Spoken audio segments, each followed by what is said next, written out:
Hey, I'm Alan Brito from Rhino Architect, and welcome to this tutorial about macros. Let me explain to you how you can create a macro here or a shortcut in Rhino to make it easier to do one of the most common design things or one of the most common operations that we do here regarding viewports in Rhino, which is to maximize one of the divisions that you have on your interface. For instance, I have here a perspective view, I have a top view, front view, and right view.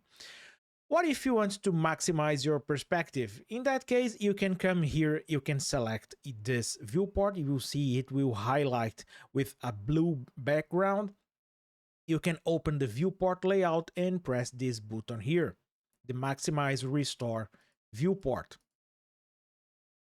But wouldn't it be great if we could select one of the viewports, one of the divisions, and press a single button and maximize it with no need to come here under the viewport layout tab and press this button? There is a way that we can do this. If you look here on your command line, you'll see that this option here, it's actually a command. Many things in Rhino are commands. And I can select this command, press Ctrl C or Command C on a Mac. If you want to go into Tools, Options, you will see that we have a section here on your options called Keyboard.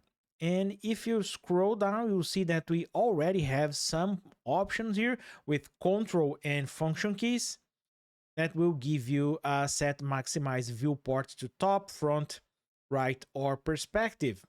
Let's add another option. I will paste this here, MaxViewport on Ctrl F5.